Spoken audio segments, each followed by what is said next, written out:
noches, ¿cómo están? Por favor, me confirman si me están escuchando en este preciso instante. Son tan amables, tan bellas personas. Buenas noches a todos.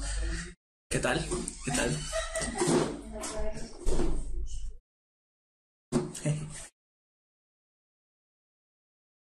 Hola, John David. Profe, salúdeme Felipe Casas, pero si me confirma si me está viendo y escuchando. Laura Grimaldos, hola. Valeria. María Dayana, hola. David. Leser 16, hola. Sí, estamos escuchando, gracias Gabriel. Bueno, después de un largo receso nos encontramos aquí nuevamente. Espero que no hayan perdido el hilo de lo que estábamos trabajando y lo que habíamos quedado en la última clase, que ya hemos empezado a trabajar la historia de Colombia. Entonces vamos a continuar con lo que va a ser la historia posterior a la Patria Boba y el proceso de independencia hasta el Bogotazo. Entonces vamos a tener una hora y media bastante nutrida de información y conocimiento. Faber Pérez, ¿cómo así que nunca lo saludo? Lo estoy saludando, ¿qué tal? ¿Cómo está? Gregory, Nayarit, Heidi, Laura, Cristian, ¿qué tal? ¿Cómo están? Todos buenas noches.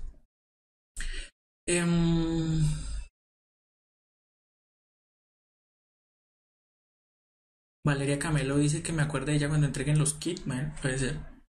Bien, entonces voy a empezar por una pregunta que era de las que tenía preparadas para la sesión anterior, que no alcanzamos a trabajar. Yo antes de retirarme cambié la diapositiva y dejé una que espero la hayan podido leer pues mientras se da todo el proceso de desconexión y demás. Lo que pasa es que ya estaba un tanto tarde, pero pues como ustedes sí están en la comodidad de su casa, pues pueden quedar unos minuticos ahí leyendo la pregunta. Entonces yo espero que la hayan podido leer y de pronto la hayan podido discutir ahí en el chat mientras se desconectaba todo.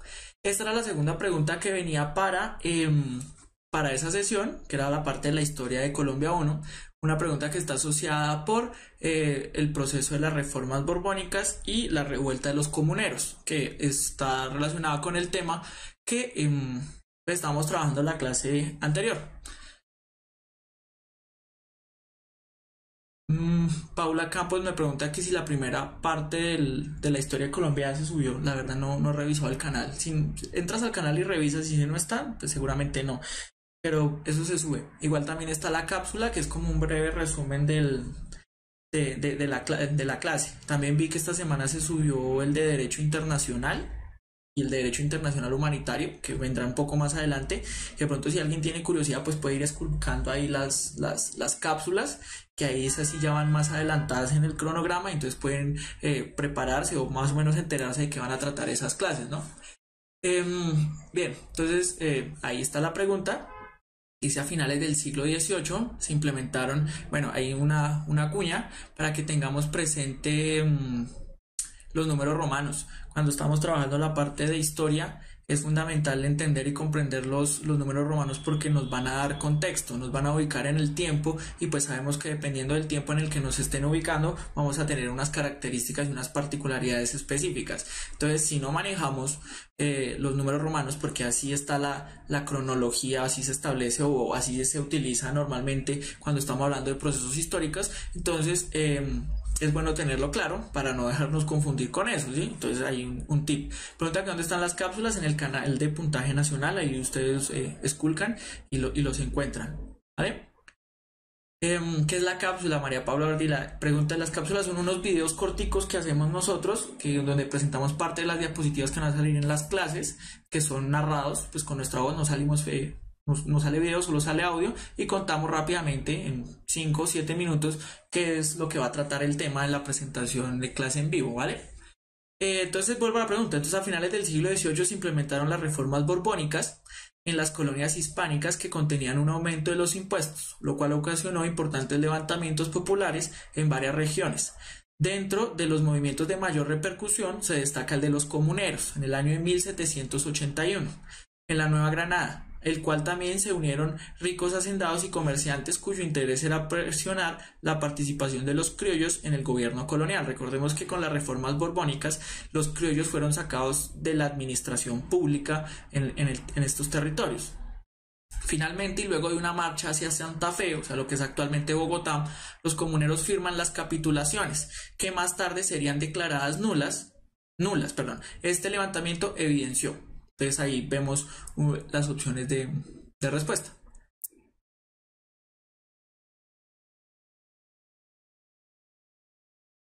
Ahí ya nos aclara la profe Mónica, escribió dónde se encuentran específicamente las cápsulas y las clases de ciencias sociales, ¿vale? Entonces vemos, dice A, que no era propicio introducir las reformas borbónicas en la Nueva Granada. Es un tanto ambigua la opción de respuesta A. ¿Por qué? Porque ¿qué nos permitiría identificar dentro de la información qué es propicio y qué no? No, ahí tendríamos que hablar de un interés.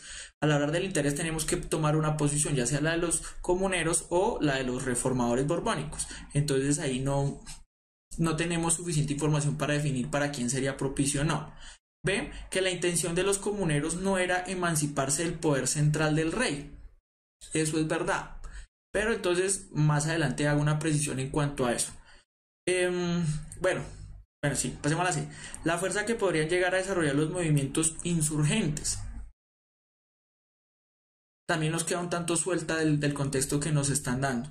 Porque pues se habla de que están los comuneros y que fueron el movimiento que generó mayor repercusión, pero al asimilarlo con movimiento insurgente, pues me parece que es una aseveración un tanto temeraria, porque como tal los comuneros es más como un movimiento social y no como un movimiento de tipo insurgente. ¿Qué hablamos de la parte insurgente? La parte insurgente es armada, ¿sí? Entonces por eso también se me cae un poco la C. Que el poder del monarca no estaba bien representado en sus colonias. Creo que es todo lo contrario, estaba muy bien representado porque incluso la reforma borbónica lo que buscaba era que se mantuviera el poder del rey en la figura de españoles peninsulares, no españoles americanos o criollos. ¿Sí? Entonces, con tal de resguardarse ese poder, tenía más confianza en los españoles peninsulares. Entonces, D también la podemos sacar y descartar en ese plano.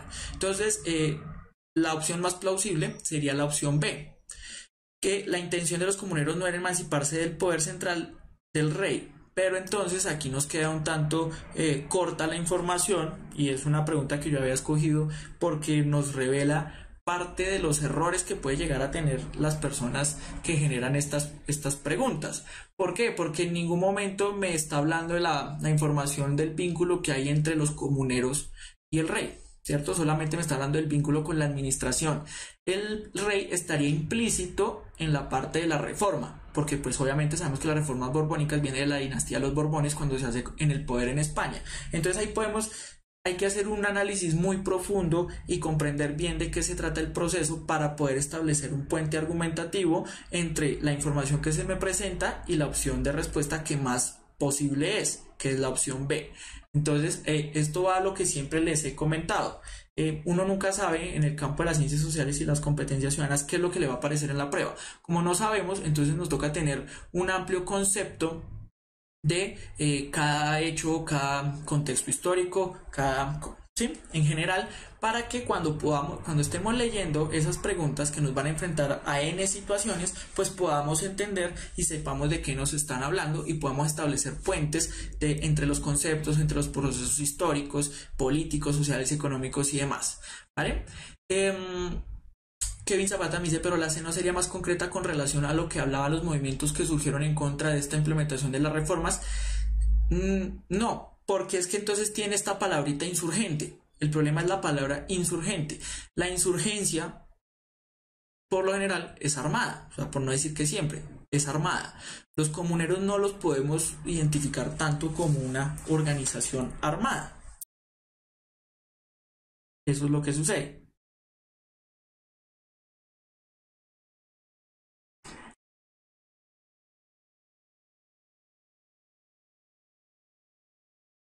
Me pregunta Sofía Marmolejo, esas preguntas de presaber de sociales se encuentran mucho en el... O sea, no entiendo, ¿a qué te refieres con presaber?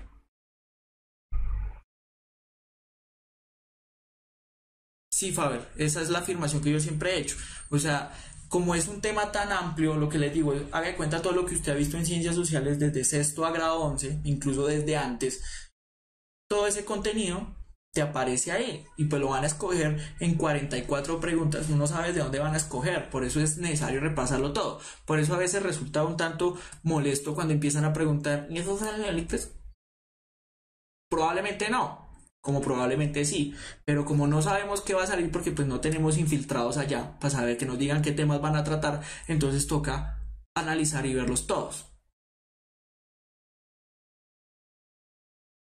Dice Sofía que se tiene que tener conocimiento del colegio para responderla. Pues que Sofía, básicamente, por lo menos toda la organización de lo que se estaba presentando acá es la ciencia social que se presenta en la escuela, en el colegio. Entonces, estos son las temáticas que se trabajan en los lineamientos curriculares de ciencias sociales para la educación básica y media en Colombia, aprobados por el ministerio. Entonces, sí, todo está vinculado. ¿Listo? Entonces, bien, ahí queda esa pregunta. Al final está la segunda, que está más asociada al tema. Y entonces, pues ya empezamos con esto. Entonces, estábamos en Historia de Colombia parte 2, que va a ser el periodo que va desde la Patria Boba hasta... no, mentiras, hasta finalizar el siglo XIX. Entonces veíamos de la parte anterior que habíamos pasado unos procesos de creación de juntas de gobierno porque habían dos intereses. Uno, preservar el gobierno, la autoridad del rey, porque recordemos que el rey estaba preso porque Napoleón invadió la península española, la península ibérica, perdón. Entonces, estas juntas lo que buscan es resguardar el poder del rey. Uno. Dos, los criollos que habían sido excluidos por las reformas borbónicas quieren volver a meterse en la administración pública. Entonces hay intereses blandos y hay intereses extremos. Intereses blandos tipo fajardianos, simplemente solamente queremos preservar el poder al rey, queremos que nos den una tajada de la torta y pues que todo siga igual, de pronto en algún momento regresa. Otros van a decir que no, queremos una independencia radical y nos vamos a separar definitivamente de España, vamos a crear una nueva república. Entonces ahí empiezan a surgir una serie de facciones que se van a materializar en este periodo de la Patria Boba, que van a ser por un lado los centralistas y los federalistas. Entonces los centralistas siguiendo un modelo revolucionario o post-revolucionario francés y los federalistas siguiendo un modelo post-revolucionario norteamericano, ¿sí? Que son dos formas distintas de organizar administrativamente el régimen político republicano, central o federal. Entonces el central, pues como bien lo dice el nombre, todo se origina desde un solo centro geopolítico y administrativo, en este caso una capital. Entonces desde ahí se genera toda la parte de la administración y es donde va a ser presencia pues el poder estatal. En cambio, en un modelo federal, entonces la capital no va a tener tanto poder como en el modelo central, sino que cada provincia o cada estado va a tener la facultad de administrarse a sí mismo, tener sus propias leyes, siempre y cuando mantengan una especie de unidad mínima en lo jurídico a partir de una constitución. En el caso de Estados Unidos, pues esto está la Constitución de Estados Unidos y a partir de esa constitución se van metiendo los estados, pero cada estado tiene su propia constitución y tiene una legislación específica. Y pues las cosas en el campo de lo civil, en el campo de lo laboral, en el campo, sí, dentro de estos campos del derecho, pues cada estado lo controla desde su perspectiva. ¿Qué es lo que controla, por ejemplo, en Estados Unidos el estado macro, o sea, el Estado de la Unión, la seguridad, por eso tienen el FBI para delitos que pasan las jurisdicciones de los estados y la recaudación de impuestos, ¿sí? Entonces, el gobierno federal es el que soluciona esas situaciones en el caso de cuando los delitos superan las jurisdicciones estatales y la recaudación de impuestos. Entonces es un estado que de cierta forma reparte sus obligaciones en los otros estados. En cambio aquí en un central pues es solo uno. ¿Listo? Entonces tenemos eso. Sucede todo esto, viene la reconquista española, se meten por las malas, comandados por Pablo Morillo, y entonces ahí pues como se desgastaron tanto tiempo perdiendo el tiempo en una pelea entre centralistas y federalistas, pues los españoles van a llegar y reconquistan fácilmente. Va a hacer que muchos de los próceres pues sean fusilados, sean colgados y demás. Eso se conoce como el régimen del terror de Pablo Morillo, y esto va a hacer que definitivamente aparezcan los insurgentes, que va a ser el Ejército Libertador, pues comandados principalmente por Simón Bolívar y Francisco de Paula Santander, ¿vale? Ellos empiezan a hacer todo este proceso de las campañas libertadores, pues ganan sus batallas y demás, y empiezan a pensarse en la forma de organizar esto. Entonces una de las primeras formas va a ser, como vemos ahí, el Congreso de Angostura, en 1819, ¿cierto? Y se genera una especie de estado, de superestado, en el que hay una unión entre lo que es la Capitanía General de Venezuela y el Virreinato de la Nueva Granada. ¿cierto? Y esto posteriormente pues se va a consolidar en la Constitución, en el Congreso de Cúcuta en 1821, que es el nacimiento de la dichosa Gran Colombia, que no es Gran Colombia, es la República de Colombia. Lo que pasa es que como se llama igual que la República actual, entonces historiográficamente para diferenciar la una de la otra, entonces a la de este tiempo, la del siglo XIX, a principios del siglo XIX, liderada por Bolívar y Santander, la vamos a llamar la Gran Colombia, pero su nombre oficial es la República de Colombia. Quito se une más adelante porque pues recordemos que empieza la campaña libertadora hacia el sur, porque la campaña libertadora empieza pues aquí en los Andes y en el llano y empieza a ir hacia el sur. En la medida que van libertando hacia el sur, empiezan a unir o a ampliar más este naciente estado que va a ser la República de Colombia. Entonces la provincia de Quito se va a terminar anexando en 1822 y con el propósito de crear un país más poderoso.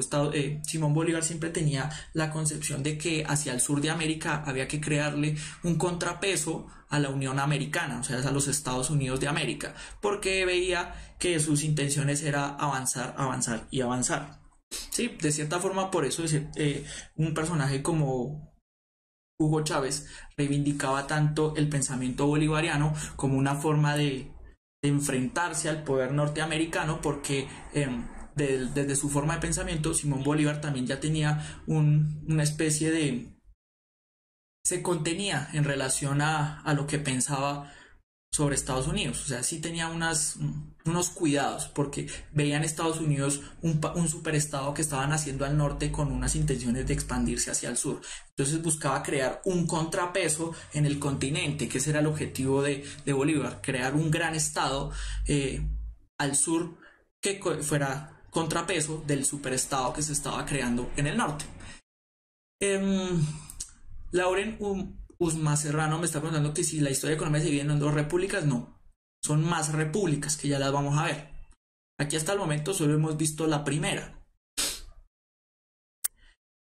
Listo, entonces Simón Bolívar es el presidente, pero él se va a su campaña libertadora hacia el sur y va a dejar al mando a Santander. Entonces Santander, este superestado que se crea con la provincia de Quito, la capitanía de Venezuela y el virreinato de la Nueva Granada, va a ser central, va a ser centralizado. Entonces todo va a estar mandado desde Santa Fe, de Bogotá, y el vicepresidente es el que va a estar a cargo, porque el presidente está haciendo sus campañas pues hacia el sur y sabemos que se dirige hacia Perú y al Alto Perú. Entonces él va a estar ausente, entonces el que va a mandar es esto. Esto va a generar una serie de conflictos porque las élites regionales, tanto en Quito como en Venezuela, pues van a empezar a querer jalar para su lado, porque como así que nosotros nos metemos a esto, pero nos gobierna un granadino desde Santa Fe. Entonces empiezan una serie de disputas regionales, de cacicazgos regionales, que incluso se mantienen al día de hoy, que empiezan a fragmentar esto, y como Bolívar no está imponiendo el orden, entonces pues esto se nos va a volver un desorden. Faber Pérez me pregunta que si Bolívar tenía políticas liberales. No, todo lo contrario. Bolívar tenía unas políticas bastante conservadoras. Juan Pablo Pérez me está hablando de la rebelión de Páez. Sí, Páez va a ser uno de los que se va a rebelar en Venezuela, buscando la independencia de esto, que a la final lo va a terminar logrando. Chao Gregory, que te vaya bien. Espero que puedas ver el video después. Entonces se viene la disolución. ¿Por qué? Porque pues a Bolívar se le ocurre la brillante idea de morirse, y a cada una de estas provincias pues surgen una especie de caudillos, los cuales van a querer sacar su parte de la torta y se van a querer quedar con un pedazo de esa denominada Gran Colombia, ¿no? Entonces vamos a ver, falta de una verdadera unidad política. No hay unidad política debido a la prolongada ausencia de Bolívar de la presidencia. Entonces van a surgir estos caudillismos regionales, ¿cierto? Extensión del territorio. Es un territorio bastante extenso, muy pero muy extenso, y lo cual eso da, al no haber una unidad política, no hay una sensación, no hay un sentimiento de tipo nacional, y empieza a surgir lo regional. Entonces lo regional se termina imponiendo hacia lo nacional, y que esto va a ser pues un sentimiento que le va a facilitar mucho a estos caudillos poder romper la Gran Colombia. Regionalismos. Produjeron caudillismos, que es lo que estoy hablando, buscaron manejar su acomodo las regiones sin atender al gobierno central de Santander en Bogotá. Ejemplo de ello fue la rebelión de Páez en Venezuela contra el gobierno de la Gran Colombia en el 26. Y ya posterior en la convención de Ocaña se enfrentaron los partidos de Bolívar y Santander. La convención fracasó y los primeros lo nombraron dictador de la Gran Colombia. Cuando vuelve Bolívar de su campaña libertadora, pues se va a encontrar todo este desorden y entonces él, como una forma de arreglar las cosas, pues se va a declarar dictador, ¿sí? Además de que cuando estuvo en Bolivia creó una constitución, creó un país de la nada llamado Bolivia en honor a él mismo y escribió una constitución que decía que él era presidente vitalicio. Entonces eso generó pánico en la gente porque pensaron que Bolívar se había vuelto como Napoleón y empieza a hacer una serie de movimientos en contra de Bolívar. Entonces empieza a fragmentar esto entre lo bolivariano y lo santanderiano o lo santanderista. Bolívar más asociado a unas ideas que las podemos identificar como conservadoras, porque Bolívar buscaba que fuera el ejército el que controlara pues gran parte de la vida pública y política del país. Asimismo buscaba que también a partir de la iglesia y la religión católica se buscara una especie de unidad nacional y cultural. Y por el otro lado pues estaba Santander, que tenía ese sí ya unas ideas más de tipo utilitaristas liberales, basadas en los liberales ingleses como Bentham o Tracy, sí, que era como las ideas que a él más le acomodaban. Entonces Santander quería ser más de corte liberal y Bolívar más de tipo conservador. ¿Qué se puede decir en favor de Bolívar? Lo que pasa es que Bolívar decía que los cambios no se podían dar de un momento a otro, sino que tocaba aprovechar lo que hay y hacer una especie de transición. Entonces, él decía que el proceso era más largo. Santander decía que el proceso tenía que ser radical y tajante desde ya. La historia lo juzgará. No podemos decir que sea liberal o conservador el uno o el otro, porque muchos partidarios de Bolívar terminaron después fundando el Partido Liberal y muchos partidarios de Santander después terminaron en las toldas conservadoras. O sea, el lagartismo viene desde este tiempo. Entonces no podemos decir que Bolívar fundó el conservador y Santander fundó el liberal. No, ellos no tenían ni idea que era eso. Aquí hablamos es de caudillismos y unos movimientos políticos fuertes, pero no de una lógica de partidos. Los partidos se vienen a fundar más adelante, a mediados de siglo. No, Faber, el poder, el poder central no era la iglesia. O sea, es como una especie de poder detrás del poder. Pero cuando hacemos independencias y procesos revolucionarios es para sacar a la iglesia de ese poder, para acabar esa relación feudal. ¿Listo? Bien. Cuando se disuelve esto definitivamente, sabemos que Bolívar muere en el año 30, 1830, se va a disolver definitivamente esto poco tiempo después de la muerte de él, y entonces van a surgir tres repúblicas independientes. Entonces vamos a tener la República de Venezuela, la República de la Nueva Granada y la República del Ecuador. ¿Sí? Entonces se redujo, se fragmentó todo este territorio y pues vamos a tener algo ya más parecido a lo que es actualmente Colombia, que aquí hablamos ya de una segunda república, la República de la Nueva Granada. Tuvimos la República de Colombia, que era la República de la Gran Colombia, la primera república, y pasamos a la segunda república, la República de la Nueva Granada. Por quien me preguntaba cuántas repúblicas, aquí ya vamos en la segunda. ¿Listo? Entonces dice, una vez disuelta la Gran Colombia, el departamento de Cundinamarca pasó a ser un nuevo país, la Nueva Granada, porque pues todo estaba más que todo abarcado por el departamento de Cundinamarca. La Nueva Granada, república cuya existencia estuvo entre los años 1831 y 1858. Una vez disuelta la Gran Colombia, la Constitución del 32 creó la República y trató de reorganizar el país, que había quedado delimitado por las guerras de independencia. Durante un breve tiempo reinó alguna tranquilidad, sin embargo las guerras civiles y los cambios económicos volvieron a desestabilizar el país. Entonces se parte la Gran Colombia, Venezuela se va por un lado, Ecuador se va por el otro, y queda lo que es el actual Colombia, pero llamado la Nueva Granada, la República de la Nueva Granada. Esta es la República de Santander. La anterior es la República de Bolívar. Esta es la república que va a fundar Santander después de que muere Bolívar. ¿Sí? Pero entonces, después de que Santander deja de ser presidente y vienen sus herederos políticos, se dan una especie de traiciones, entre comillas, a su lógica santanderista, y pues Santander ya también estaba ya un poco mermado por los años. Entonces empiezan a dar otras lógicas lagartianas, en las cuales empiezan a brincar políticos de un lado a otro con tal de hacerse con el que pues en el árbol que mejor sombra dé. Entonces empiezan una serie de guerras civiles. ¿Sí? Se empiezan a enfrentar, por un lado, los antiguos seguidores de Bolívar, los seguidores de Santander, y empieza a surgir mucho ya la idea ya fuerte de organizarse no en movimientos alrededor del caudillo, sino alrededor de un partido. Y pues lo que está en ese momento de moda en el siglo XVIII, tanto en Europa como en América, es la lógica liberal y la lógica conservadora. Entonces, este primer encuentro de guerras civiles lo vamos a tener en una guerra que se llama la Guerra de los Supremos. ¿Sí? Porque tenemos un estado que quiere ser central, pero tenemos un montón de regiones que se sienten abandonadas por Bogotá y que van a quererse administrar a su propia manera. Entonces es como unas guerras civiles por mantener la unidad de la república, por mantener unificado al estado. Entonces los liberales, o los que serían después liberales, descontentos con el gobierno, y recordemos que estamos en los gobiernos de los santanderistas, que se supone que son liberales, entonces ahí vemos que, o sea, esa lógica de partidos aquí nunca, o sea, el que se mate por un partido es mucho pendejo, porque aquí ellos saltan de un lado para otro. Unidos a las voces que querían autonomía regional, apoyaron a José María Obando, y líderes de cada provincia se autoproclamaron jefes supremos de las regiones, es decir, en las regiones querían ser federales, pero el gobierno estaba centralizado. Por ellos, esto se conoció la Guerra de los Supremos, ¿sí? Porque cada líder se le tenía esta atribución. Los rebeldes fueron derrotados después de 2 años y las guerras civiles continuaron durante todo el siglo XIX. O sea, los rebeldes liberales fueron derrotados por el gobierno central, que sería conservador. Y a partir de este entonces ya hablamos de la lógica, después de la Guerra de los Supremos, de la lógica liberal y conservadora. ¿Vale? Entonces termina ganando el gobierno, terminan perdiendo los que están aliados con Obando, que va a ser el líder de estos movimientos regionalistas que quieren más autonomía en las regiones.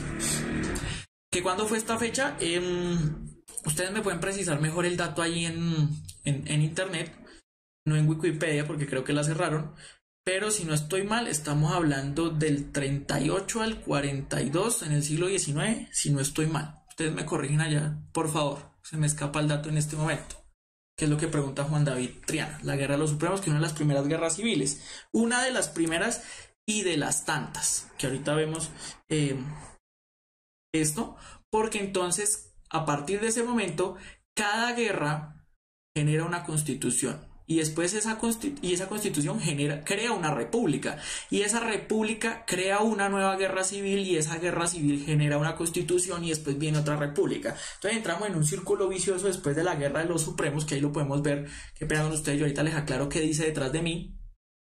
En un siglo de guerras civiles. Donde se van a estar agarrados liberales y conservadores. Por el poder. Y por las perspectivas que tienen de poder y de la administración pública. Si allá Faber me confirma que es del 30 de junio del 37 a enero del 41, sí, casi la tenía. Bien, entonces aquí vemos, a partir de eso se empieza a dar una serie de guerras, y ustedes pueden ver cómo en un primer momento de esta tabla los contendientes o los que están en el gobierno son unos y los que están en el otro pues obviamente son de otro bando, pero no necesariamente son liberales y conservadores. ¿Sí? Aquí todos estamos en un proceso de conformación y de consolidación de los partidos. ¿Cómo los puede uno más o menos identificar? A partir de las ideas, pero no podemos hablar como tal de un partido ya consolidado. Entonces vemos, por ejemplo, en la Guerra de los Supremos tenemos el gobierno, que ese movimiento se llama los ministeriales, contra los supremos, que los supremos sabemos que somos los líderes regionales. Después vamos a ir a una guerra en el 51 que ya iba a enfrentar a liberales contra conservadores, ¿cierto? Una guerra, estamos hablando tanto de guerras civiles, tanto regionales como nacionales. Vemos la guerra del 54, que son golpistas contra legitimistas. Es una guerra que generan los mismos liberales que están en el poder en ese momento. La guerra del 54 va a ser una guerra que va a liderar, va a dar un golpe de estado al general José María Melo, que representa al sector pobre de los liberales que se van contra los liberales ricos que están en ese momento en el poder, ¿sí? Entonces, cuando veamos que no son liberales y conservadores, lo que estamos viendo es una guerra entre el mismo partido, porque pues así es Colombia, ¿no? Se agarran entre ellos mismos. La guerra por las soberanías entre centralistas y federalistas, pero aquí estamos en un proceso, en un periodo de tiempo que ya es liberal. En este momento están mandando los liberales. Guerra del 76 al 77, vemos que ya está otra vez liberales y conservadores. La guerra de 1895, que es posterior a la regeneración. Bueno, esta guerra del 885 va después a crear la regeneración, porque aquí los que van a ganar van a ser los conservadores. Y se va a meter la regeneración en el 86 y se genera la constitución del 86.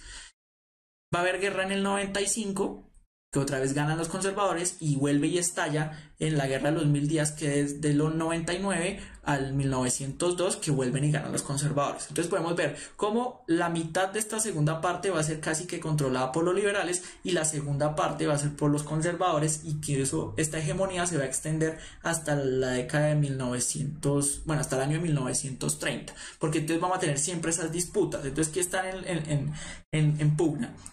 Las ideas liberales o conservadores, o dentro de los mismos partidos las ideas moderadas contra las ideas extremas, ¿sí? Y eso es lo que vamos a tener presente ahí. Entonces me devuelvo aquí porque les decía, cada guerra civil genera una constitución, y cada constitución genera una nueva república, y cada república después genera otra guerra civil, y entramos en un círculo vicioso, ¿vale? O sea, esto solo se va a detener en la guerra de los 1000 días, porque va a ser la más dura, la más fuerte, en la que más muere gente, la más sanguinaria de ese momento, y ahí paran las cosas. Ahí la van a parar, y por eso fue que la constitución de 1886 duró más de 100 años, porque pues el golpe durante la guerra de los 1000 días fue fuerte, y después todo ese proceso de la violencia, nunca se atrevieron a generar un cambio constitucional, porque la experiencia del siglo XIX decía, vea cada cuánto cambió la constitución y en cuántas guerras civiles nos metimos. Entonces, con el propósito de evitar guerras civiles, no cambiaron la constitución, pero sabemos cómo fue. Se genera una modificación de esta en el 43, ¿sí? Pero por fin se abolió la esclavitud. O sea, imagínense, o sea, nos independizamos en 1810 y tocó esperar a 1853 para que se aboliera la esclavitud. Cosas que pasan, ¿sí? Y se extendió el sufragio a todos los hombres, porque antes solo votaban los ricos, entonces ya se extendió a todos los hombres. En el 58, entonces vuelve otra constitución. Aquí ya no estamos hablando de la República de la Nueva Granada, sino que ya dimos el salto hacia una tercera república, que va a ser la Confederación Granadina, para que en 1863, o en la Constitución de Río Negro, demos el salto hacia una cuarta república, que van a ser los Estados Unidos de Colombia, que va a ser ya completamente federal, porque los que se treparon en el poder fueron los liberales radicales, lo que se conoce como el Olimpo radical, ¿sí? Entonces aquí ya es completamente federal. O sea, los que se treparon al poder van a ser los liberales extremos. En el 58 y desde el 53 más que todo, los que se venían imponiendo eran los moderados, que hablaban de la confederación, que es un punto tenue entre el centralismo y el federalismo. Pero ven, vamos pasando hacia lo federal en el 63. Se crean los Estados Unidos de Colombia. Esto generó mucho desorden, porque pues se le daba autonomía a cada provincia, pero era una provincia sumamente desordenada, en la que cada estado tenía su propio ejército, no había control sobre el recaudo de impuestos, las leyes eran una locura, cada caudillo regional quería hacer de las suyas, y los gobiernos presidenciales duraban 2 años, entonces administrativamente esa vaina era inviable.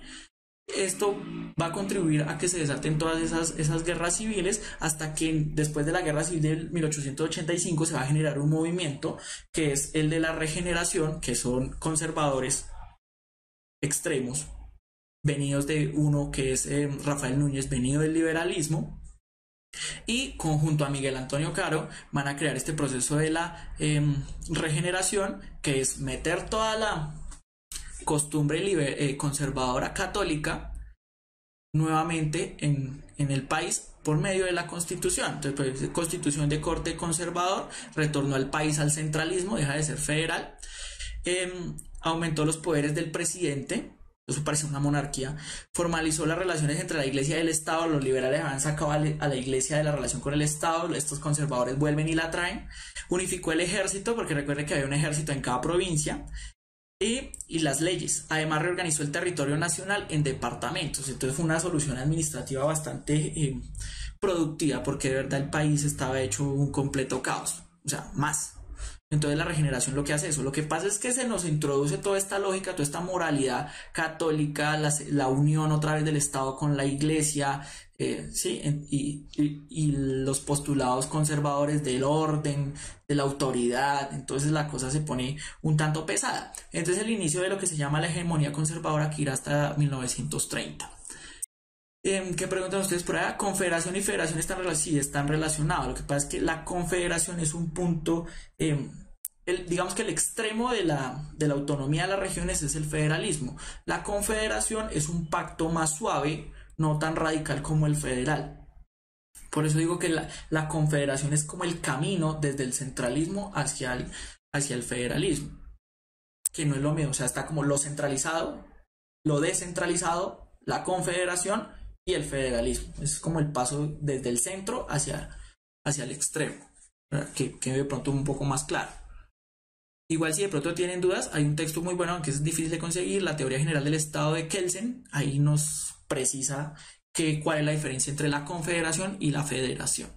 La federación es más rígida, es mejor organizada, es más fuerte.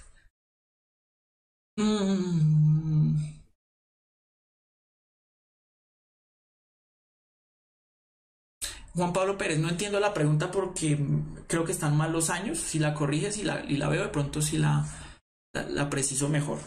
¿Vale? Pues están hablando de números, de códigos, entonces por favor, ubíquense. Bueno, esta ya la hemos pasado. Entonces estamos finalizando el siglo XIX. Los liberales, los radicales habían hecho una serie de reformas que buscan acabar por fin con el orden colonial. Entonces buscan un federalismo, busca que se imponga el libre cambio, porque los liberales buscan eso, la libertad económica, la evolución de la esclavitud, porque busca que no queremos esclavos, queremos mano de obra, queremos obreros, porque eso es lo que permite la economía liberal y capitalista, y una separación de la Iglesia y del Estado, pues por una razón. Desde la Revolución Francesa y la Ilustración sabemos por qué hay que sacar a la Iglesia de la relación pública con el Estado. ¿Listo?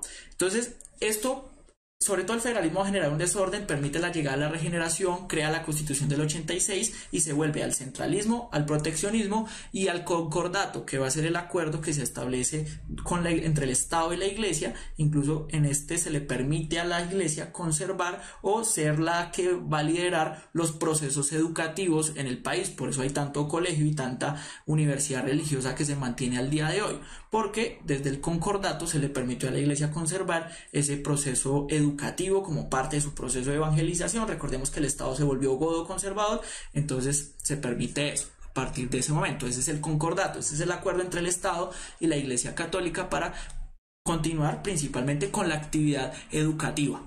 ¿Listo? Bueno, yo continuaría hablando aquí mientras ustedes hablan de números telefónicos.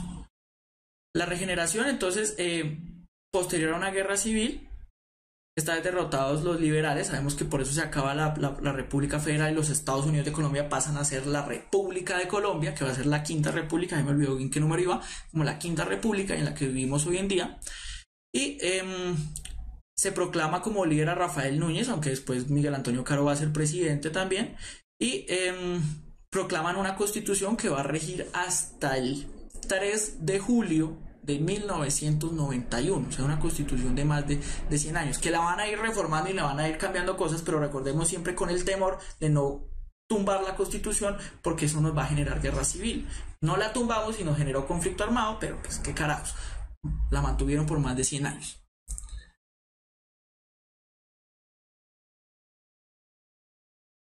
El proteccionismo, respecto a qué pregunta Mariana, económico. El proteccionismo es económico, proteger la economía nacional de las mercancías extranjeras. Eso es proteccionismo, aunque cuando veamos la parte de economía lo vamos a ver mejor. Pregunta John Parra, ¿qué es una república? La república es la organización jurídico-política que nace en la modernidad como de forma contraria a la monarquía. La república asociada a la idea de democracia contra la idea de la monarquía absoluta. Entonces eso es la república que se rige única y exclusivamente por la ley, no por la voluntad del monarca, y la ley basada en los principios ilustrados y revolucionarios franceses. Eso es la república, eso es una república. Es la forma moderna en la que se organiza la política y las leyes desde las revoluciones burguesas.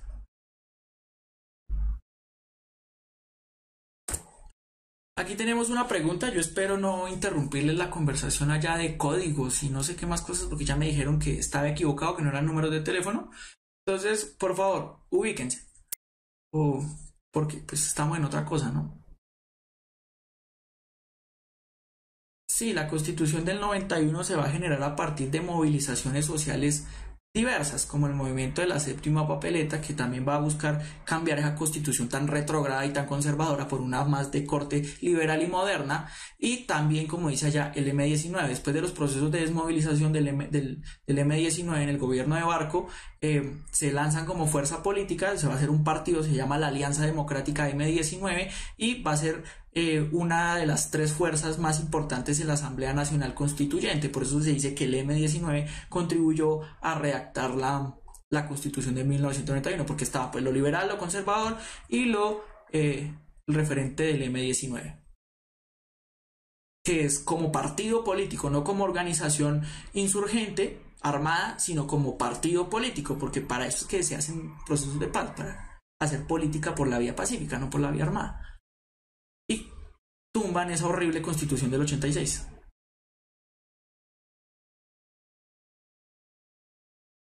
Bueno, entonces aquí tenemos una pregunta que nos converge toda esa discusión en cuanto a lo que es la discusión entre lo liberal y lo conservador y la relación entre iglesia y Estado. Entonces, es un tanto larga, sí, lo sé, pero entonces echémosle ojito porque aquí se nos cruza todo.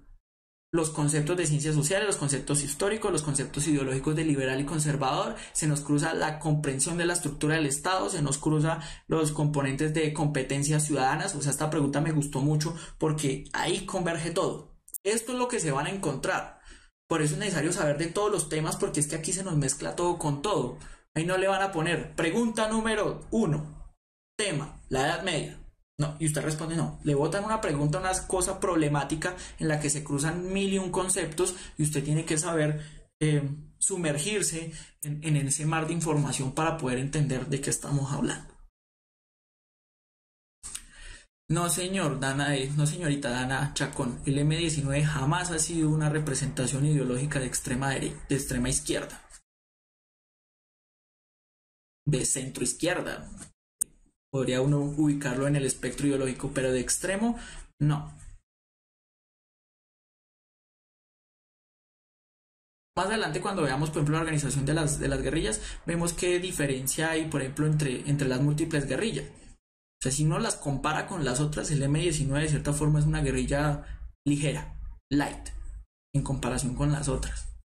Luego vemos por qué. ¿A qué se refiere el carácter laico? Lo laico es separar definitivamente el Estado de la Iglesia. Que la Iglesia se limite a la vida pública y el Estado que la Iglesia se limite a la vida privada y el Estado se dedique a la vida pública. Entonces eso es separar. Queremos un Estado laico, entonces queremos un Estado que se dedique única y exclusivamente a la vida pública y que la Iglesia vaya pues allá a rezar en sus iglesias de forma privada. Eso es ser laico, sacar a la Iglesia del Estado.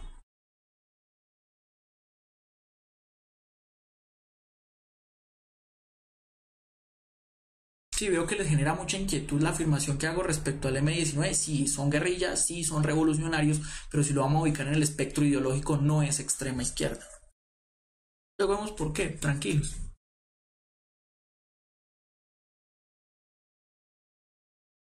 Entonces, aquí no voy a leer toda la pregunta porque es un tanto larga y ustedes ya me están respondiendo para qué es la C.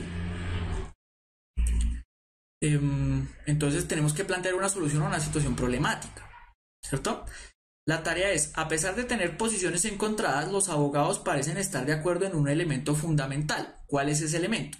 Y ojo, lo que tenemos que encontrar es dónde dos perspectivas, la liberal y la conservadora respecto al Estado, se juntan y resuelven el problema, porque ya me están diciendo que Dicen, las leyes impartidas en el país deben respetar el Estado laico definido en la Constitución. Completamente cierto. Pero lo que pasa es que dar esa respuesta me saca a una de las partes que está en conflicto, es decir, al abogado que quiere que se le hagan los homenajes a las figuras religiosas.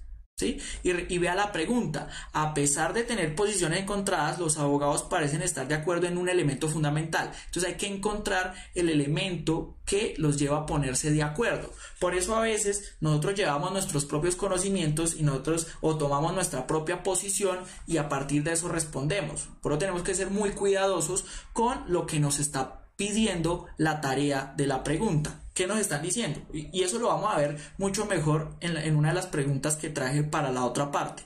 Porque ahí sin la cabeza nos va a estallar de qué está hablando. ¿Por qué tenemos que responder eso? ¿Sí? Este es un preparativo para la pregunta que viene más adelante. Entonces, por allá me están diciendo la D o la A. Entonces la C no es, porque si tú miras, las leyes impartidas en el país deben respetar el Estado laico definido en la Constitución. O sea, eso me deja una de las partes del conflicto por fuera. O sea, no hay acuerdo fundamental. La A, la primera colombiana canonizada debe considerarse una ciudadana ilustre del país. Ese puede ser un punto de encuentro, ¿cierto? Entonces la dejamos ahí en el tintero. B, las consagraciones religiosas deben ser siempre motivo para rendir homenaje. Eso nos saca al abogado liberal. Entonces, B y C nos están sacando una de las partes del conflicto. A, no. Ahora vamos a mirar D, que D la está tapando esta cosita verde aquí. Aquí va una D, aquí, ¿dónde está mi dedo? Ahí va una D. ¿Sí? Brindar homenajes por ley a religiosos ilustres no afecta el carácter laico del país. Prácticamente me está diciendo lo mismo que A. Si la miramos en nivel de complejidad y en la forma en la que se estructura el texto en el que me responden, ¿cuál cree ustedes que sería la más acorde para responder, A o D?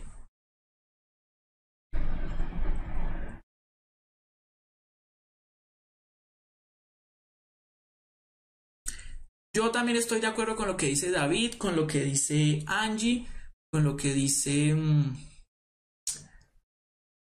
Sí, o sea, yo me inclino por la opción D. Me parece que la D resume mucho mejor la información que se me está proporcionando. ¿Por qué? Porque el problema no es tanto la primera colombiana canonizada, ese no es tanto el debate, sino el debate es los homenajes a personas ilustres religiosas, o sea, es como más general, ¿cierto? Entonces, a mí me parece que es un argumento más general que se puede aplicar después a cualquier otra discusión en este mismo campo. En cambio, la A me parece un poco puntual, pero sí podríamos tener un debate largo y extendido diciendo por qué puede ser A o por qué puede ser D, porque con eso hay que tener mucho cuidado.